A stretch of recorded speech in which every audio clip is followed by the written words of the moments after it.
Well, welcome to the TAOUTDOORS and Fishing Show. I'm here fishing on a southern river, regular day ticket, not some secret squirrel. It's howling wind, absolutely howling. This is I guess you call it a trout river section that allows coarse fishing in the winter. And very small, about 3.5 miles of river in itself. But boy, do I pick some crackerjack days. Too late now, I've paid my money. I've got my polarising glasses, but I'm going to try and do it a bit different. I'm going to be baiting and fishing, trotting through, see if I can pick up dace, roach, grayling, whatever. But also got my pike rod, because there's occasionally pike in here, but I haven't fished it for like, God, 15, 20 years I should think. 20 years maybe, so I've got no idea what it's like now. Is it as good as it used to be? Fingers crossed we get to show you guys. There's a good chance I'm going to get lost anyway. Right, that's enough of the luxury of the fishing rod, which I probably won't even use. Might come back for some grub. Let's get down the river and take a look at it. Got the train line over there. I think I'm going to try this spot first. Everybody does. He looks good. Could be worth a shout. So, what I've got, guys, is a match rod. Let's let that train go past. 13-foot match rod, Avon float, fixed spool reel, £5 line. Ground bait, I've got the freezer clear out job. Bread, sweet corn, everything. It's stuff they probably never even seen before going in there. Bits of hot dog segment, bit of bread. Currants, sultanas, raisins, and in there I've got maggots. I'll probably go down with a piece of bread first.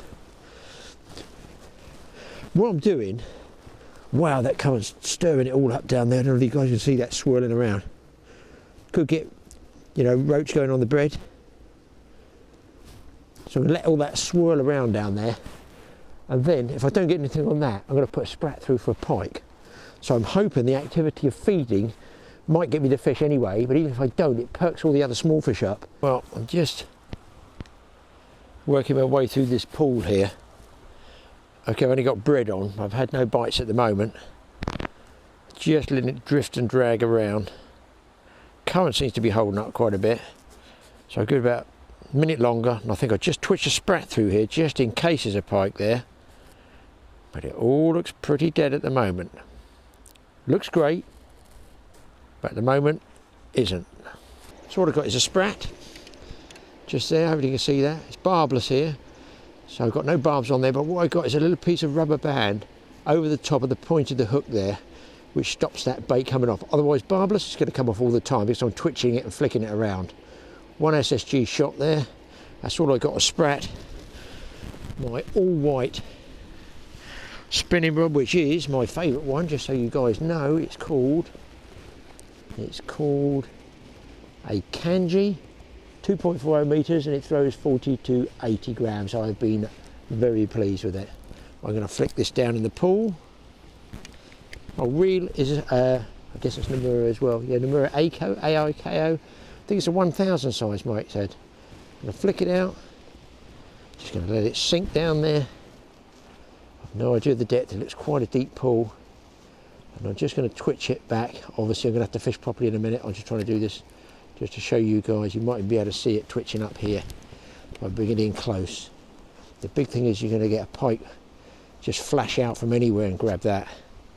I'll bring it up to the surface so you can see, hopefully. Oh, that looks very, very pikey down there under that weed. Oh my God, that does look a pike territory. You might be able to see that flashing. Well, that's all you want to do with the sprat. Let me shorten up, I can show you. Just get it just slowly twitching like that. Got it right in the current there. Wow, there's quite a bit of current down there. That way it looks like the fish is struggling. I'll let it drop back down and I can twitch it slowly back up. Just gradually work that rod top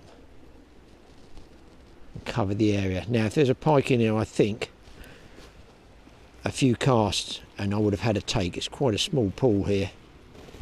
And all I do is open the bail arm straight away as soon as you get the take,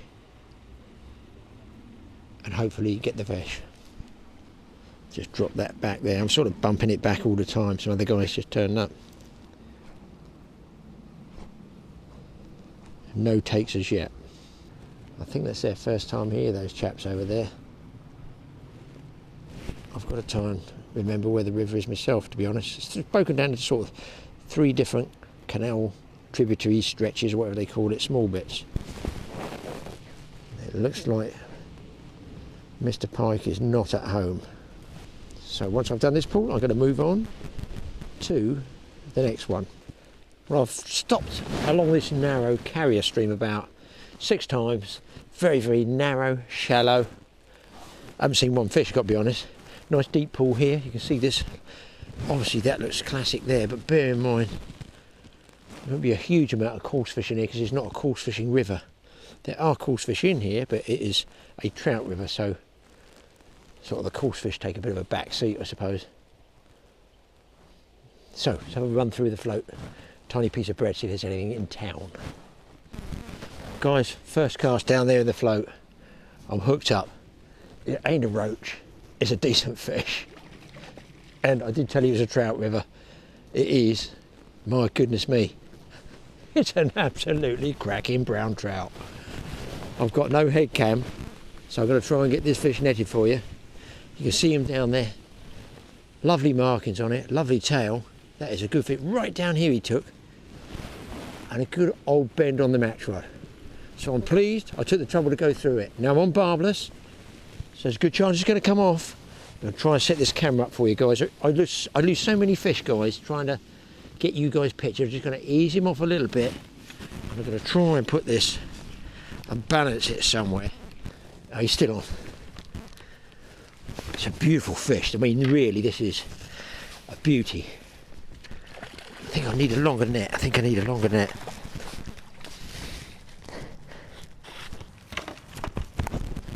It's an absolute beauty, guys. Let me get clipped up, I'll show you. Can get these fish straight back. Luckily, I'm out the wind.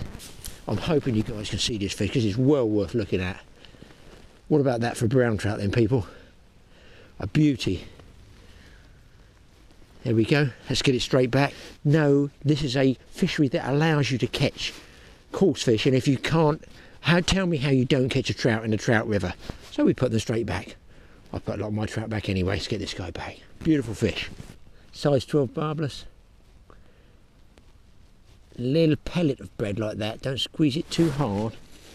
I'm going to put in a smidgen of loose feed. Forgot the hand wipe rag, and I'm going to lower it down. I'm going to try and hold it with one hand. Let's make sure I've got the drag set. And then might be able to see the float, guys. I don't know. Mike was going to come and help me today, but he's got such a lot of work on with his outdoor show. So there's the float, sinking in the fast current. I figure if anything was there, let's open that bay line a second, guys. It would be possibly on the far side of that fast current. Well, that was a superb brownie to catch. I'm actually going to go in there again. I'm going to go over that side, right by those rushes. That's a sort of place you could actually pick a roach off from. Oh, that looks a little bit of a lift bite there. Getting picked up by the current now, getting swept down. You can see that, I don't know, hopefully you can see the float there. That's a very, very nice roach paste current there. And having thrown a bit of bread in, that could work in my favour. And of course it all gets washed downstream, which is good, because that helps me get the fish moving. Alright, here we are again, just going down. It's quite a swirly current down there that actually pulls the float under. I don't need to strike at that though, because that's a sort of false bite. I'm down the middle there. I can't point because I'm trying to film and hold the camera with one hand. There's a wee bit or a light patch over the back, which you won't be able to see because you've got polarising glasses. I can see it with my Polaroids. I'm just trying to tease it away from that bank. I don't want it in that shallow water. I want it in the slightly deeper.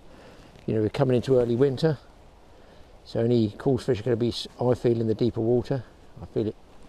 Oh, holy cow. Guys, I'm on. Let's flip that up. There, I'm on. Right in the back of the swim as I was talking. What the heck?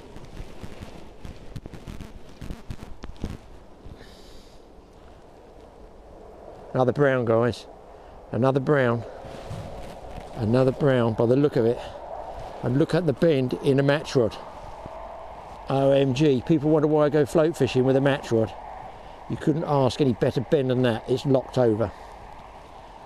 And there's the float, the favourite sight that I love to see so much, especially barbel fishing, is, I'll tell you where, just there, just as it cuts out the water and the fish is digging and boring away. For me, float fishing for barbel is the ultimate.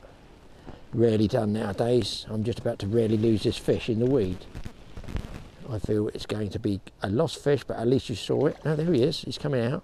Got a huge piece of cabbage type weed. There's the rod. There's the fish, guys. Oh yeah, another nice brown. It's a hard scrapping brownie. There are some beautiful mark fishing now, I have to say. But now, unfortunately for him, as the saying goes, his arse is grass. Well, it's just about to meet it anyway. I have to rest the camera there. This is all, you get what you see, guys. This is how I'm fishing. Roving, move, move, move. Tangle, tangle, tangle. Weed, weed, weed. Oh. How am I going to do this without moving that camera lead? I think I've got him. I think I've got him.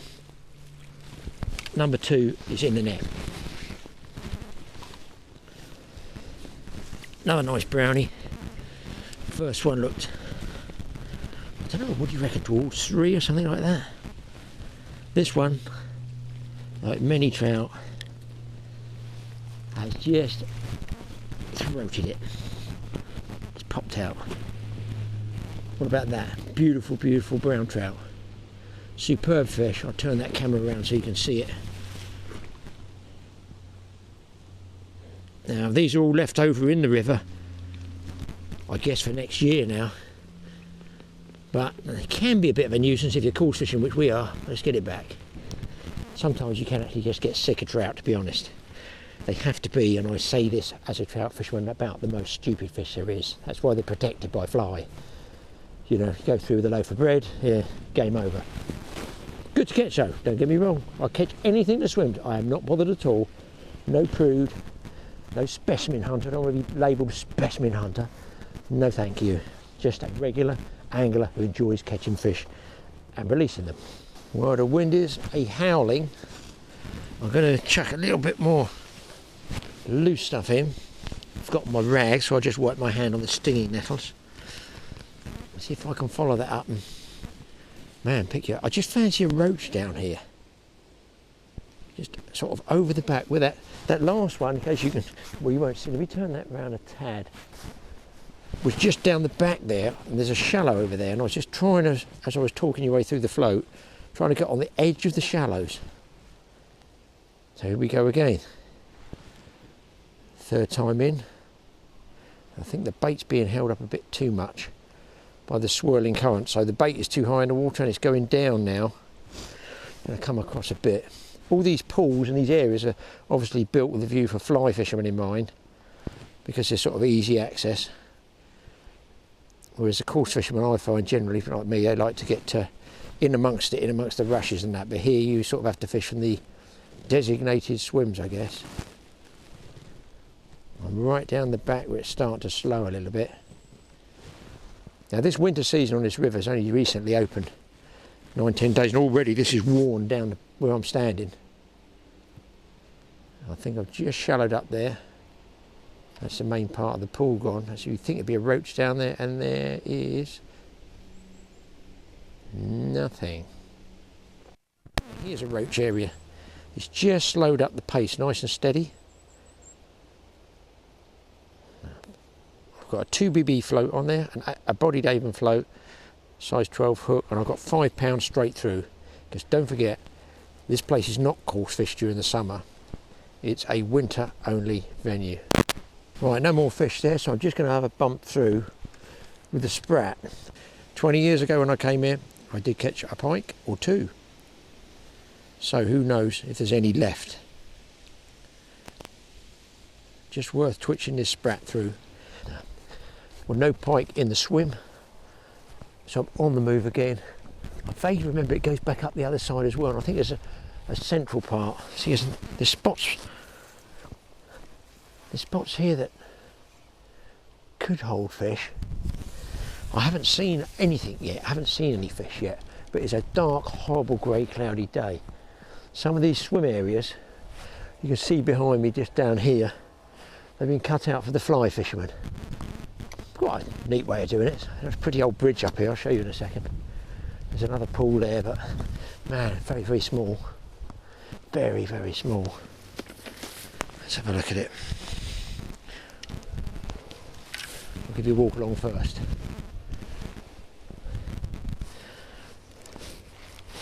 In fact, actually, you can see these are proper stagings. They've got all stakes and sleepers along there. So this is a pool where trout would hold up. For fly fishing people, I guess they cut all this down. They don't do it for the winter. I imagine wouldn't do it for the coarse anglers. There's a nice bridge up there. I just take a wee walk along. Yeah, it's very shallow, very shallow. It's like it's what I would call pocket fishing. You have a march over here. Oh, crikey, that's got about 100 nails in it. How many nails is in there? Why don't they just make a new one? That's worth a fortune, that, just the amount of nails that's in it. Yeah, that looks a bit more promising. Very, very shallow and streamy. Nice pool there. With a secondary pool down there. And up this side, I just come for my feel. No, I'm going to skip it, it's too shallow. Let's get the gear and I'll move on. I've got the backpack on, guys. I'm going to be moving and moving and moving today. I'm just hoping it doesn't rain. I bought a brolly and I have got a small umbrella. I just want to be able to hit swims, move, hit swims, move. So small, it is definitely pocket fishing. It's probably too shallow to hold a pike. And I'm twitching away, and suddenly, because I was looking around at the river, got a rod-wrenching pull, and he's taken the sprat clean off the hook. And I think he's taken the sprat because it came off and laid on the bottom. I'm going to give him a second to eat it, and fingers crossed, he might take again. There's a nice slow bit along here, so I'm going to probably just work here for a second and just see if something does come. I think I see the fish. I think I see the fish back down here to the right. I'm going to drop it there. He might pick it up off the bottom. And sometimes you can leave a bait static on the bottom for ages and then just give it one twitch and they grab it. I've done it many a time, but I'd like to see the fish first. I feel I've missed my chance there. And now I don't see him at all. Anything, he's more likely to drop downstream. Son of a gun, I can't believe I wasn't keyed up enough to catch that fish, because he absolutely snatched, virtually pulled him right out of my hands. Took so violently. I'm not sure whether it's a trout or a pike. So I think what I'll do is I'm going to feed this area up a little bit, run the float through and just see what's in there, and then put the sprat through again.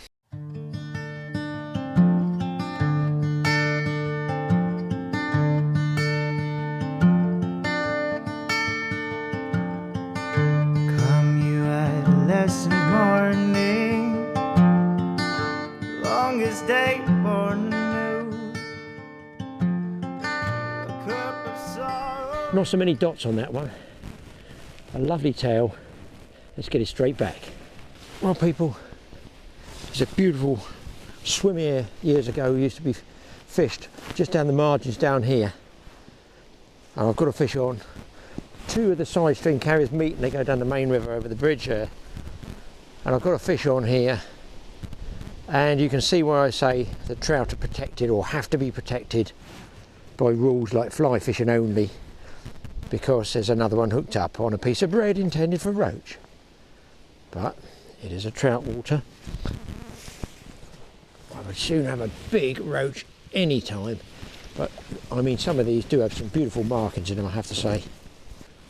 A long brown trout there. And you know Graeme's saying, as English as a Spitfire.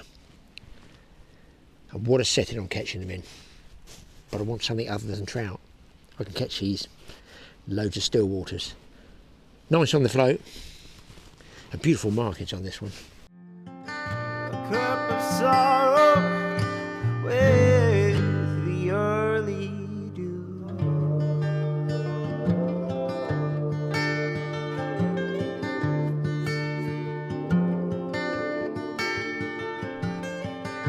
Come you endless morning,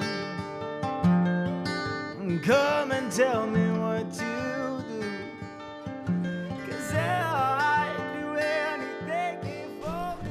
I don't know what to say, guys. I've had the camera off for quite a while. This is my 10th round I've hooked up. I've lost one good chub or roach down the back. I cannot get through the brown trout. I feel quite sorry because gentleman's come up, very well spoken, and is trying to catch a brown trout on a dry fly. It's his first time here. I didn't think they did fly fishing this time of year, but maybe they do. And I'm just on my 10th brown, and this one's about a 3-pluser. I mean, there's dry fly, nymphs, lures, and bread.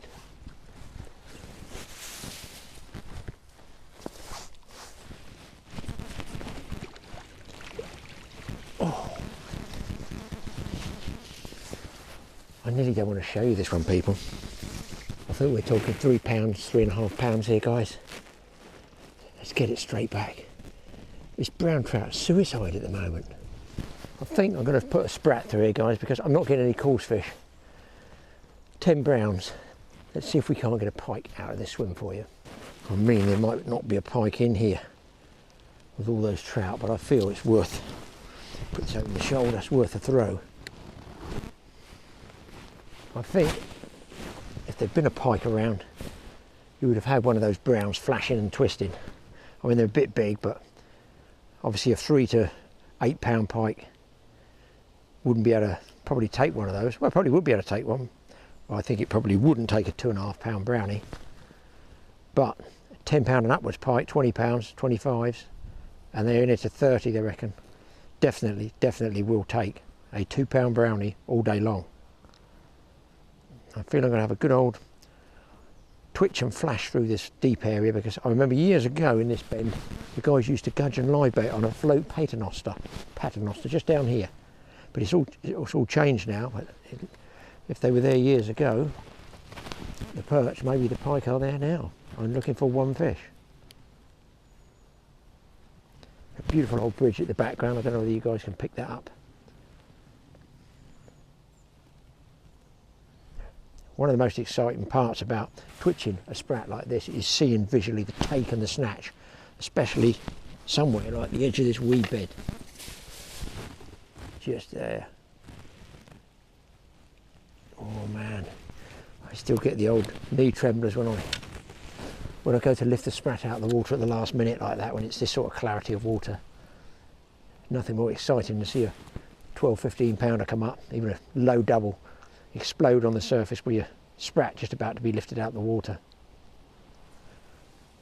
It's very pikey down there, very pikey. Going to drop that down again. It's about 4 feet deep. Come on, Mr. Pike. No, I'm going to try way down the back.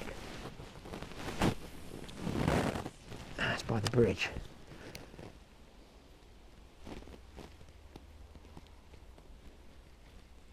I did bump a good roach or a chub off there.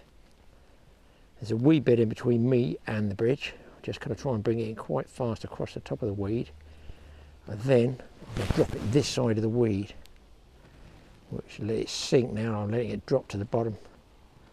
It might be a pike lying just underneath that weed bed back there.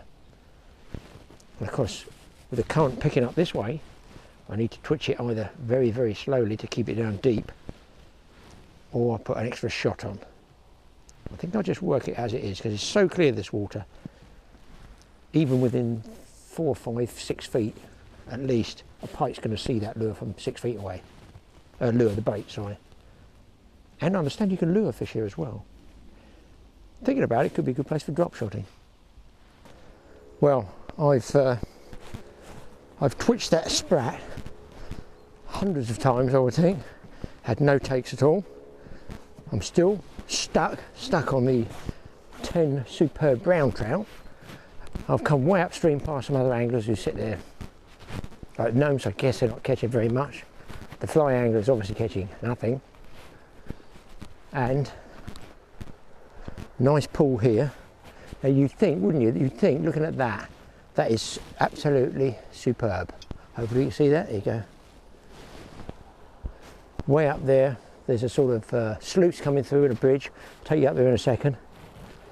But this is like a sort of silt settlement area, I guess, because there's all silt on the bottom. And now, years ago, that used to be more gravelly than that and more pace. So you can see how the silt, because of abstraction and less water, the silt lays on the bottom, then the weed grows, then the silt catches, beg your pardon, then the silt goes on the bottom, then the weed, so it's just an ongoing procedure. And of course, it costs money to get these things excavated and cleared out again and back to the condition they were. So obviously a lot of rivers, you know, this one's a managed one, but a lot aren't managed. And very often they just go into disrepair. This is a perfectly managed one. I still want to get in there with a digger and get some of this stuff out, because for instance those rush beds weren't over there years ago. Let's have a look further upstream. It's just about to tip down, it's horrible. It is nice to be out here because it's fairly exclusive, you know what I mean? It's only exclusive if you've got 20 quid in your pocket, it's not that exclusive. But it's just nice because you know it's not really hammered too much. And this I think is right at the top end here. See the main river looks up there, or part of it. And this is cool, I like this. Look here. Talk about walking the plank. Scaffold boards, bit of net, let's have a look out. Whoa, whee, oopsie. Well, hopefully it's okay. Fingers crossed. Now this must be an old pool, because look at all the brickwork under there. If you can see all that, and that looks superb, doesn't it? I mean, that is real Mr. Crabtree country. Again, it's whooshed through here and it's silted up there, then it's gone over, laid a shallow area over here, and then gone down to a deeper pool. What happens here, you can see, just so you get an idea. There's the riverbank. My argument would be, there's that brick wall. I think the riverbank would have gone along here, over to that way, so that water wouldn't have been there. What's happened is, that erodes, then all the weeds and rushes and that grow in there, they in turn allow the silt to be trapped and get more mud, and there's lilies there. You see, I mean, look, you wouldn't expect lilies in a chalk stream, would you? It tells me the flow is getting slower and slower and slower, and the fishing is down to a few select pools. But man alive, does that look pikey? I suppose I've got to go through with a float first. I so want to put a sprat down there, man. There's got to be some big perch around that. I've got no drop shot stuff or anything. Let's run a piece of, I'll put some bait in there first, and then we'll run that match rod through and see if we can't catch another brown trout. It'd be nice if I could get a dace or something like that. Don't get me wrong, it's all great fishing, it's all rod bending action. Please don't think I'm being ingracious, but you come all this way and you think it's down as coarse fishing in the winter, trout fishing I guess in the summer, in the trout season. So you know, you wonder how many coarse fish are left in here, subject to the cormorants and all the others. As the seasons fade, I'll come back someday. As the seasons will fade. Okay, it's going to be tangle time to start with. Here we go. I love it. Grasp the nettle, Graham. Grasp several nettles by the look of it. Ouch, ouch, ouch. Lovely. Why me? What have I done to deserve this? I mean, you know, I haven't had one coarse fish yet. Look at it. I can make bedding out of this. Clear off. Oh God almighty, look at it. Oh. Where's Mike with the beeper? Beep, beep. Okay, we're getting organised. Sprat stay there, junk bait stays there, bread comes out, let's get out there. Oh, here we go. Live dangerously, Graham. Okay. I reckon all those trout love Love my raisins. Ooh, let's give them a little bit of a plastering up session. This is the thing, a lot of people just sit with a rod and a reel out. This is a river, whoosh, all this stuff's getting washed downstream. Probably do the benefit of the guys downstream better than it will me. You've got to give them something, yuck, to eat. Got to get them going first. So they're not being fed anything, are they, you know, except natural insects. So along come the anglers and put one maggot on and expect the fish to go mad for it. But they've not been fed, it's not a coarse fishery. There's the float, hopefully you guys see it. Man, it's a lovely pace. And hold that back a little bit. There you go, hold it back if I can. A bit difficult holding the oars with a match rod. Come down a tad. That's where I'd want to bite from a roach or a chub. Right, I can actually see my bread swirling around. And there is absolutely nothing around it at the moment that I can see. The bread is actually swollen up about twice as big, so I'm going to probably lose it when I wind it. If I wind it, yeah, I thought so. I've got to go with a smaller piece of bread, I feel. That, I wish I had some worms. Chopped worm down the side of that. Must be in with a chance of a perch. I'm going to go a little, ouch, little tad deeper with the float. The wind is off my back, fortunately. Oh, come on, wind. Give me a break. I don't want any tangles up the trees. I'm over the back. I just got picked up the float now. It's just getting held up on the bottom now, I should think. Hopefully I don't lose any gear. I've taken a risk and gone quite deep here because I'm not sure if the water pours in that hole, if it is a deep scoured out hole. I know for sure that it's going to be shallow back here. Now you can get over here false bites. So I tend to, as you can see, hold it over my finger as well, keep tight to the float and almost draw or drag the float across the shallows there. That way, if the float goes under, I can sort of feel whether it's weed or whether it's actually a fish. So I'm doing that with my fingers. You can see that, hopefully. Nothing at all. And that looks such a fishy hole, it's unbelievable. If you come the back end of the season, which I'm talking now the winter season, a lot of this should have been cleared out from winter floods if we do get the rain. And it will actually fish better because it's had 5 months, we'll say, of coarse anglers coming here throwing bait in. So the fish will then get better. So what I've done, I've come literally 9 days after the coarse season is allowed on this stretch of river. So these fish have not had any bait. That's why I'm trying to crank the bait in a little bit to get them going. That is so perchy along there, it's untrue. But the float is going through without a tremor. Twitching. Oh, Jesus, got a booty and a take. I'm sure that's a take. I'm sure that's a fish. Fish on. Twitch sprat. Hopefully it's a pike. I'm on a sort of canal stretch up here, really slow. It's covered a bit of ground for pike.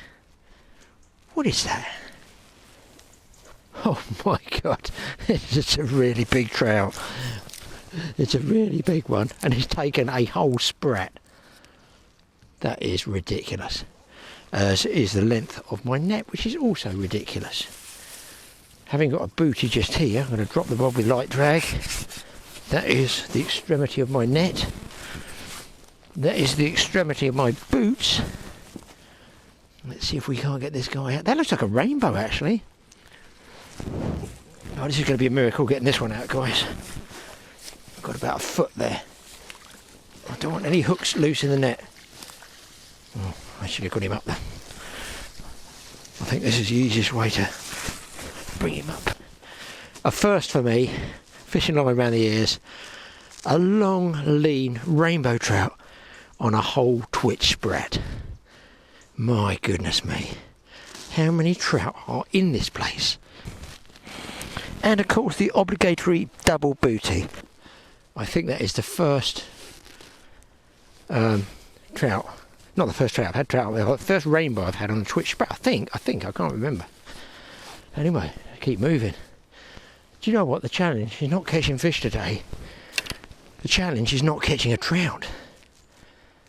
10 browns and 1 rainbow. Goodness gracious me. Oh, I thought I had a bump then. So I'm in contact with it. Wait a minute, that might have been a bump. I think I've got him inside. This one's going really well. Come on. Holy smoke. Oh, get in. This, I just saw the boil of the fish. Oh, yes. Oh, yes, please. This would be the icing on the cake. The rod might not be bent much, but it's a pretty pokey, stiff rod.